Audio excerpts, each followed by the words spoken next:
Isso, Conexão Jurídica no Bonita ar. abertura. Bonita. Hoje a dupla aqui de volta, né? Eles marcaram presença terça-feira no ABC em Off News e ele falou, ó, essa semana não acabou por aqui não, ainda tem o podcast na Eu quinta-feira. achei que eles tinham brigado. Um tava em São Bernardo, o outro tava em São Caetano. Caetano. Eu falei, Não. será que aconteceu ali? Cleiton Casal tá com as ramificações em todo o ABC e fora dele também. Dr. Cleiton, satisfação em recebê-lo, bom dia. Satisfação é toda nossa, obrigado, bom dia. Prazer estar aqui com vocês. E que bom que a Andréia tá aqui também, né? Virtualmente, achei que vocês tinham brigado também. Não, aqui, olha lá.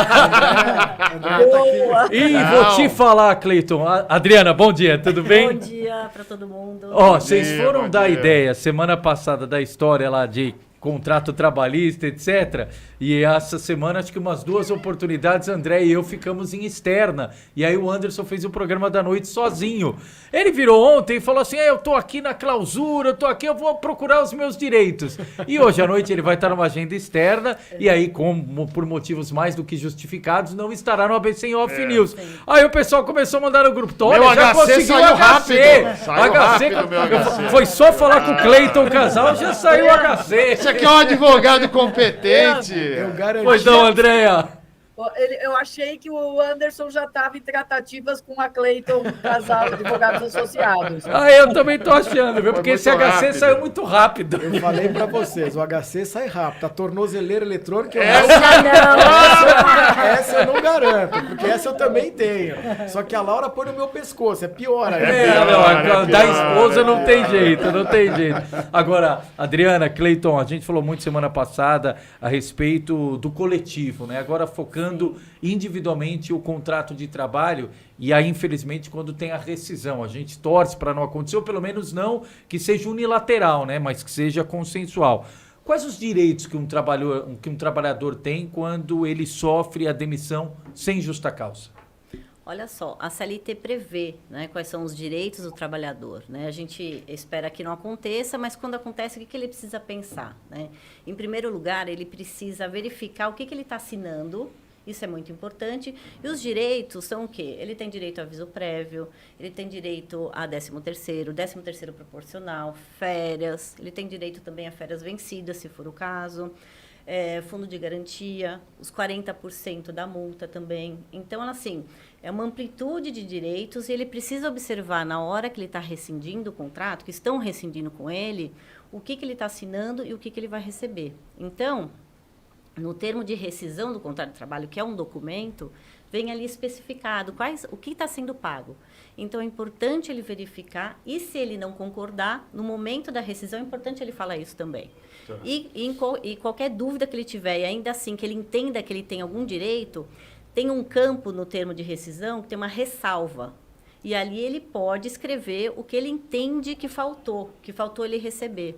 Então, é muito importante que ele saiba disso. Quem é que avalia isso? Se a ressalva que ele fez, se está certa, se não está certa? A ressalva? É ele quem faz. Não, essa ele faz, ressalva. mas quem é que avalia se está correto ou se não O que está? acontece é que depois ele leva, a gente costuma... Se o cliente vem antes do escritório para tirar dúvida, o que vai acontecer? A gente orienta ele. Né? Isso é importante. Tá. Agora, ele fazendo a ressalva, ele está resguardando um direito dele, para posteriormente falar com o advogado. Então, é bem importante que ele tome esse cuidado. A reforma trabalhista mexeu nessa história de rescisão ou não? A mais recente? Mexeu por quê? Porque hoje também existe o contrato, um termo de acordo, que as partes podem decidir rescindir o contrato de trabalho. Então, daí muda algumas coisas. Por exemplo, o fundo de garantia não é 40% se a pessoa é dispensada, a multa. O que vai acontecer? Diminui para 20%. Então, a CLT, ela previu alguns aspectos para que as partes possam compor. Por quê? Porque não precisa mais homologar no sindicato. Então, antigamente, acima de um contrato de trabalho, acima de 1 ano, precisava homologar com o sindicato. Hoje, não mais. Então, existe algumas coisas na CLT que ampliaram o direito, porque antes o que era feito? A pessoa fazia o contrato de trabalho, rescindia e normalmente tinha aquele acordo. O que era o acordo? A pessoa devolvia os 40%. Não sei se vocês sabiam. Sim. Aquele acordo informal. Eu te pago e você me devolve. Então, muito comum, inclusive, isso, né? Então, mas isso continua ou não? Então, para tentar... Pode continuar, a gente não sabe, porque é informal. né? A justiça Isso é não ilegal. sabe, é ilegal. É ilegal. Mas então o que tentaram fazer? Vamos tentar formalizar isso de uma outra forma. Então reduzir um pouco os direitos. Então aviso prévio, que é 30 dias para quem tem mais de um ano, e a cada ano vai acrescendo 3 dias. Então o limite do aviso prévio são 90 dias que a pessoa pode receber. Então eles foram limitando um pouco para quê? Para tentar formalizar uma coisa que é informal, como o Cleiton falou, entendeu? Que maravilha. É uma ginástica aí, né? Exatamente. Boa. Andréa Brock. Eu não sei para quem vai a minha pergunta, mas a pergunta é o seguinte. Eu recentemente entrevistei para a rádio do interior uma contadora, e ela falou que toda a vida hoje do trabalhador vai para o e-social. Os erros numa empresa, os acertos também. E que isso fica muito mais fácil detectar se uma empresa ou uma pessoa física que tem um empregado está burlando esse tipo de coisa. Facilitou ou não? Não tem nada a ver o e-social para o caso da rescisão. O e-social, ele conta na rescisão? Olha Vai lá, só, Adriana. Vamos lá. Não tem muito a ver. Por quê? Porque isso ficaria a cargo mais do Ministério Público, né, dos órgãos. Né? Agora, a rescisão mesmo, quem trata é o empregador com o empregado. A gente agora está falando de rescisão individual, tá? A gente não está falando de rescisão coletiva, que envolve outras questões. Mas é importante também, gente, olhar a convenção coletiva. Mesmo na rescisão indireta. Por quê? Porque alguns direitos podem estar lá garantidos que o trabalhador não sabe. Por exemplo, né, vou dar um exemplo aqui. O trabalhador que ele foi acidentado, ficou afastado. Aí ele volta. Quando ele volta, ele tem estabilidade. A estabilidade, quando é acidente, ela está prevista por 12 meses. Mas a gente conhece convenção coletiva que elastece por 36 meses. Então, daí o que acontece? O trabalhador ou a trabalhadora, ela é demitida antes do tempo, se ela pega a convenção coletiva, e ela olha, nossa, fui mandada embora com 12 meses, eu tenho o direito de entrar na justiça e pedir os 36. Então, tem várias variáveis, assim, que precisa muito prestar atenção, ir atrás da convenção coletiva, consultar um advogado, para quê? Na hora da rescisão, você já está abalado, né? A pessoa já está abalada, ela se sente vulnerável, então daí é muito importante que ela procure ajuda externa. Precisa ter apoio, né? Para ver se... precisa de uma rede de apoio. Para quê? Para ver se o que ela está assinando, o que ela está fazendo é correto. Deixa eu pegar só um gancho aqui. Deve, doutor. André. Importante é o seguinte, André. Ainda que no e-social estejam previstos ali os direitos que a pessoa tem, etc., se ela assina um termo de rescisão e naquele termo de rescisão tem ali algum erro nos direitos que ela colocou, ela deu quitação. Então, veja, esse campo que a Adriana falou, que é um campo de ressalva, ele é um campo grande que fica no final do termo de rescisão.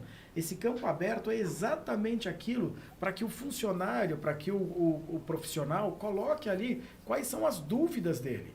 Então, assim, eu fui demitido agora pelo Leandro. O Leandro me demitiu.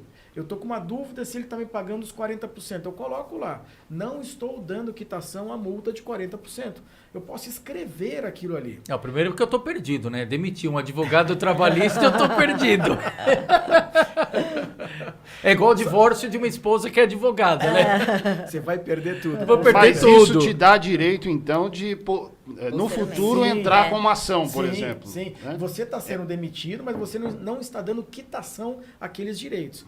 Mas, claro doutor que- Cleiton, no Oi. caso, por exemplo, desse lance do e-social que essa contadora me falou, se a empresa está pagando errado, né, ou o empregador está pagando de uma forma errada, mesmo que seja quitado, cabe também algum tipo de penalização por outros órgãos em cima dessa empresa ou do quitador? Claro, eu não Ou tenho do empregador? Eu não tenho dúvida que cabe. Só que Ok. você vai ficar à mercê de uma interpretação.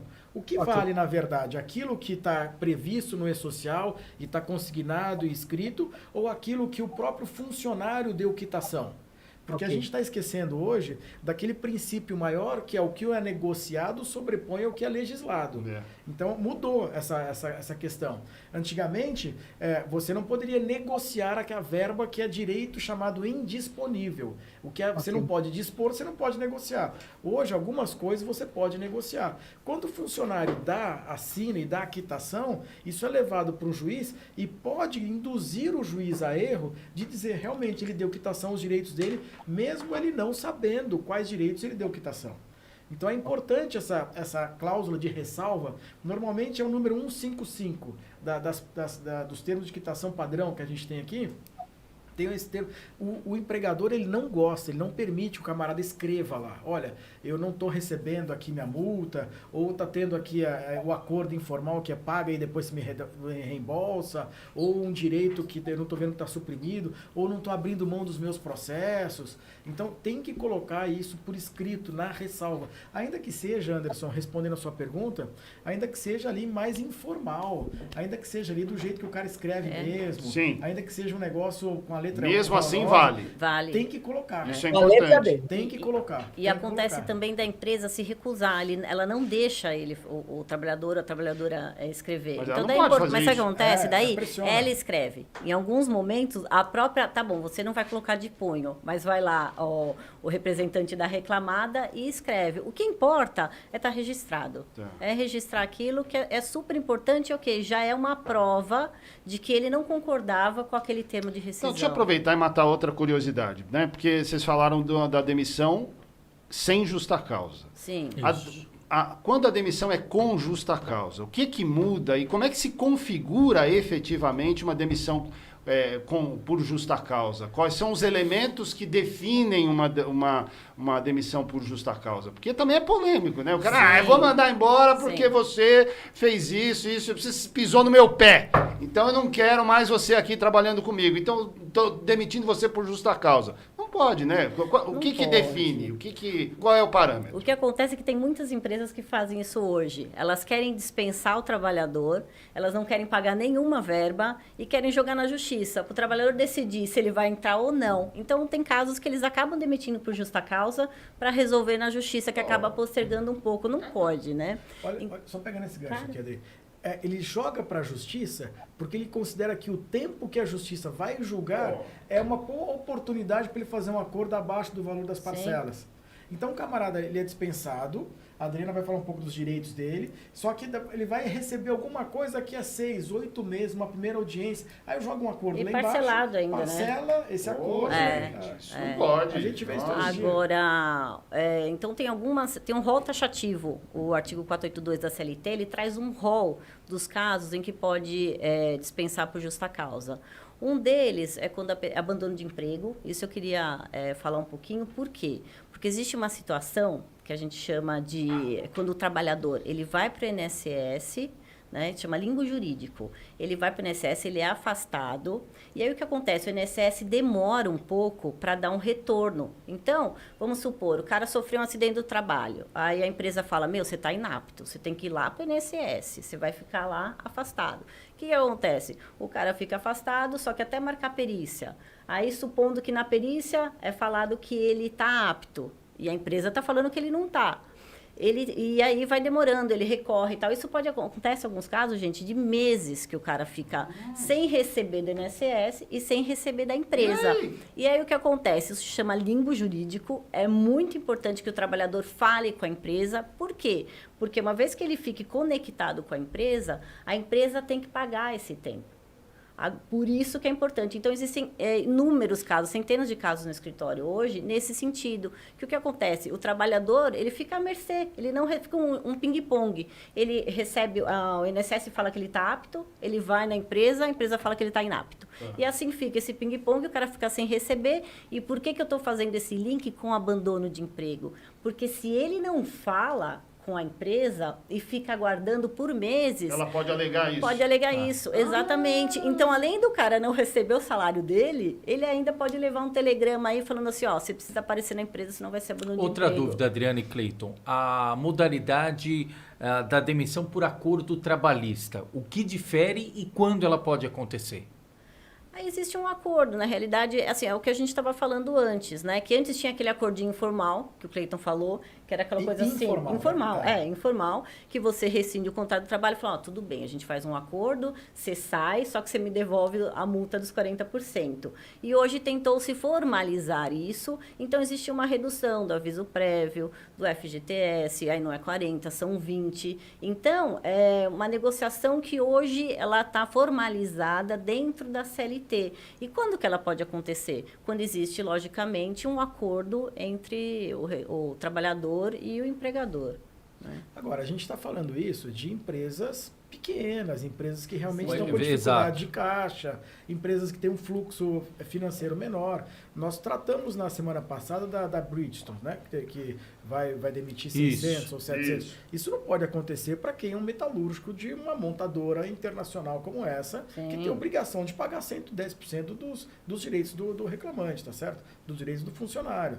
Então, assim, puxa, esse acordo é aquele acordo de padaria, acordo de açougue, acordo de Empresa empresas pequena. menores, né? Então, mas não poder ou não precisar mais homologar no sindicato foi uma perda para o trabalhador. Muito Não grande, foi, Sim, né, gente? sim. Muito grande. Nesses casos, eu Muito tô grande. pegando esse gancho que você falou agora, né? Nesses casos aí, muito mais, né? Exatamente. Você não tem um amparo, um apoio, como é que vai fazer? Anderson, sabe o que acontece? Nos casos que a Adri falou, do limbo jurídico, né? Onde o INSS fala que o camarada tá bom para trabalhar e a empresa fala que não tá bom para trabalhar e ele fica nesse ping-pong aí sem saber o que fazer, a empresa reúne 3 ou 4 pessoas do RH, mais representante trabalhista, mais não sei o que, chama o cara e fala, amigão, tá aqui, ó, sua rescisão, você precisa assinar agora. O cara já tá acuado, ele tá sem dinheiro, não sabe o que fazer, ele assina o que tiver na frente dele para poder receber alguma coisa. Então, assim, você não ter assistência sindical para simplesmente fiscalizar e olhar ver se está tudo correto, é uma perda enorme. Enorme. Porque esse camarada assina, leva para um advogado, o advogado judicializa a causa dele e o juiz vai falar, amigão, você assinou. Perfeito. Assinou. Só que aí tem aquela história que a gente fala de vício de consentimento. Vício de consentimento eu comprei essa TV onde a Andréia está aqui, eu vou lá e comprei, mas eu não sei se ela está funcionando ou não. E aí eu chego em casa, coloco na parede, ela tá quebrada. Eu não sou técnico para avaliar se ela está boa ou não. Eu levo na loja e tenho retorno. Então, ou seja, eu sou enganado. O vício de consentimento eu assinei um documento sem saber aquilo que eu estava assinando. Eu fui ludibriado, eu fui conduzido, eu fui compelido a assinar um documento por 3 pessoas do RH, numa situação que eu estava vulnerável, assinei para poder receber lá alguma coisa. A justiça considera isso? A prova é muito difícil, porque normalmente ele está sozinho. Tem 3 caras da empresa e ele está sozinho. Então, o que a gente faz? Para comprovar, a gente puxa a testemunha. Então, outras pessoas que passaram pela mesma situação que o Cleiton está expondo, a gente acaba utilizando como testemunha para comprovar. Olha, no momento não tinha ninguém. Por quê? Porque é feito dessa forma. Então, pega o cara do RH e faz esse vício de consentimento que a gente chama, dá uma forçada no trabalhador, ele assina. Só que isso acontece com N trabalhadores. Então, a gente tenta mostrar o quê? A existência de um padrão da empresa. Olha, aconteceu com esse, com esse, com esse. Então, daí o juiz vai olhar e vai falar, não, realmente está havendo um vício de consentimento aqui. Então, tem toda uma metodologia. O que o Cleiton falou... A comprovação é mais difícil. E o que o Cleiton falou, que isso acontece muito com PDV, com pacote. Pacote demissional, porque ele pode ser individual também, não precisa ser coletivo. E daí o que acontece? O cara vai lá e assina, só que ele não sabe que ele está abrindo mão dos direitos dele. Então ele faz. Então, normalmente o vício de consentimento, André, acontece aí. Por quê? Porque o cara vai lá, assina. Muitas vezes ele não faz a ressalva porque ele não está orientado e depois ele vira e fala assim, gente, eu quero o convênio, eu tenho uma moléstia ocupacional, eu não estou conseguindo trabalhar mais, eu não estou inserido no mercado porque eu tenho um problema muito sério no meu ombro. E aí o que faz? Aí ele já assinou e a gente vai ler toda a documentação, está escrito lá que ele abriu mão dos direitos dele. Mas os outros procedimentos seguem normais? O exame médico demissional, a homologação, tem que procurar o Ministério do Trabalho, o sindicato até então, os outros procedimentos seguem praxe? Normal, né? A pessoa que entra na empresa, ela costuma fazer o exame admissional, se for uma empresa séria, e quando ela sai, ela também passa pelo exame demissional, E é importante, ainda que fale que o trabalhador ele está apto, muitas vezes ele não está, né, Cleiton? Então, o trabalhador chega no escritório e fala, olha os documentos que eu assinei. Aí você vê lá, o cara não consegue levantar o braço, né? A trabalhadora não consegue abaixar e tem lá o documento falando que ela está apta no exame demissional. Como assim, né? É, Como assim? Exatamente. Eu tenho uma amiga pessoal, ela é médica e ela fez um concurso público e entrou numa empresa pública como médica do trabalho daquela empresa. Uma empresa nacional, tal, enorme, grande, tal, enfim. E aí ela pediu demissão, mesmo tendo estabilidade, por tanta influência que ela recebia dos superiores dela, dos gestores dela, para dar aptidão para a pessoa que é inapta.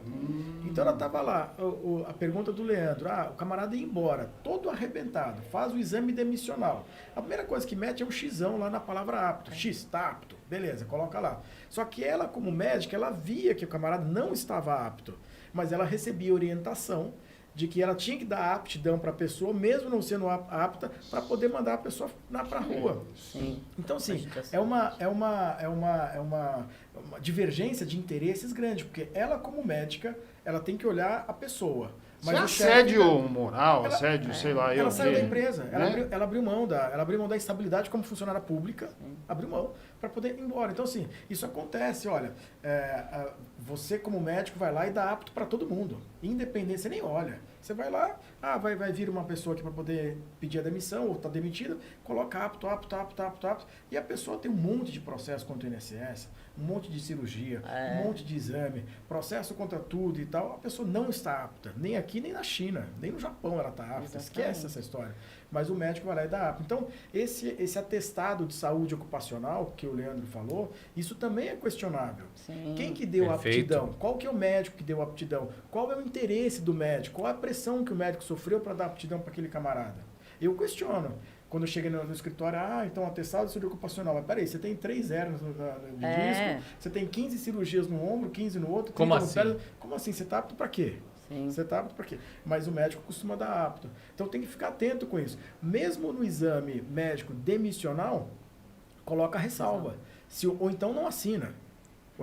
Então, mas aí se quiser contestar, pode ter. Aí vai num segundo médico, pede uma segunda opinião. Não, o que acontece? O exame médico demissional é um procedimento comum para a pessoa sair da empresa. Obrigatório. Obrigatório. Então, o que vai acontecer? Aquilo é contestável. Porque se o cara se a gente comprova, o juiz não dá a validade 100% naquilo, fala, não, aquilo existe, então é porque ele está apto. Não, existiam N provas. Inclusive, acontece muito no escritório, do pessoal reintegrado, que a gente reintegra, por doença ocupacional, o que acontece? Os caras, eles têm que ser realocados, que a gente chama. Então, ele tem que sair daquela atividade que ele estava e para um outro lugar. Isso. O que acontece? Gente, é uma briga danada, sabe o quê? A validação do posto. Por quê? Porque o cara, ele fez uma cirurgia no ombro. Aí o que acontece? Ele está lá no posto e aí falam, não, você vai para o outro. E o cara fala, gente, eu não consigo trabalhar naquele outro. E daí entra no que o Cleiton falou, aquela discussão médica. Porque o médico fala assim, não, você tem que validar. Mas muitas vezes o próprio médico sabe que aquele posto não é bom para o trabalhador. Mas vem a empresa e fala, não, mas você tem que validar. Então é uma discussão muito grande aí sobre a validação de posto e o exame demissional. Andréa?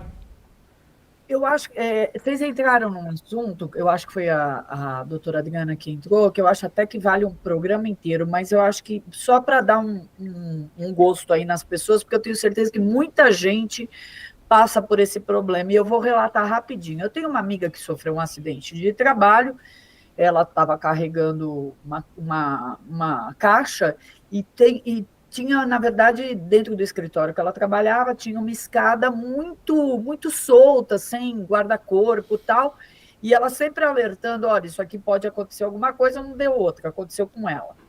Aí ela entrou no INSS com acidente de trabalho e ela ficou meses sem receber nem da empresa e nem do INSS. E eu achei aquilo tudo absurdo, porque eu falei assim, não, tudo bem, o INSS eu até entendo que demora por conta do sistema, mas o INSS, de via de regra, a responsabilidade direta não é dele, é do empregador. Como é que acontece? Num caso desse, ela pode entrar com processo trabalhista contra a empresa? Como é que a pessoa faz para continuar recebendo o mínimo quando ela tem um acidente de trabalho, que é o mínimo que é o salário que ela recebe, né, doutora?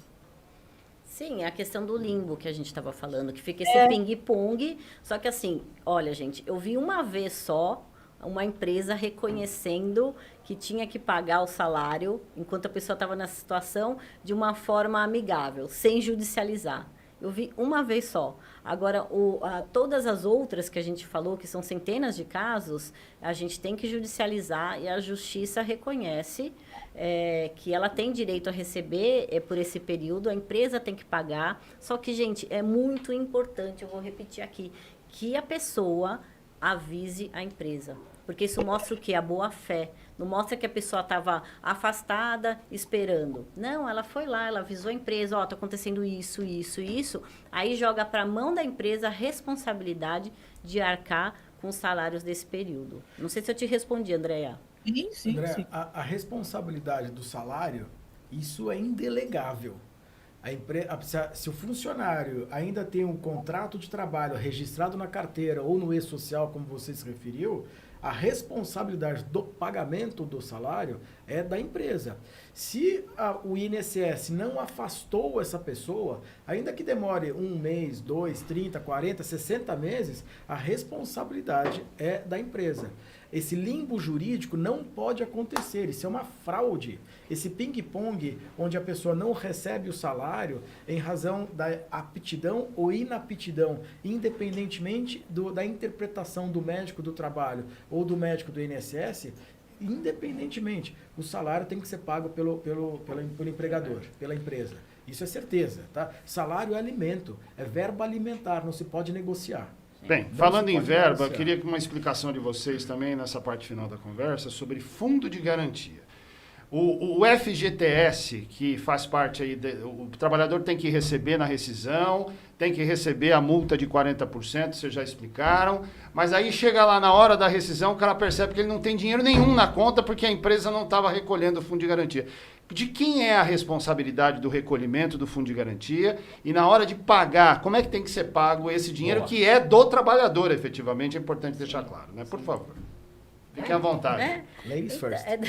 É da empresa, né, a responsabilidade de pagar o fundo de garantia.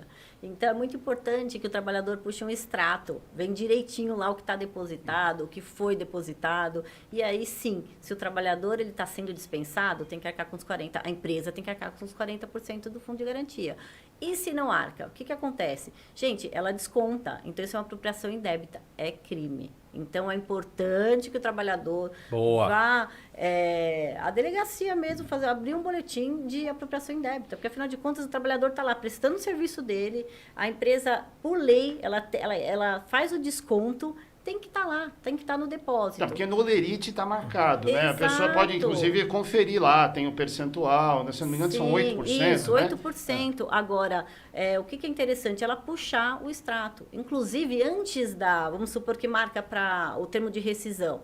Vamos homologar a sua rescisão daqui a 10 dias.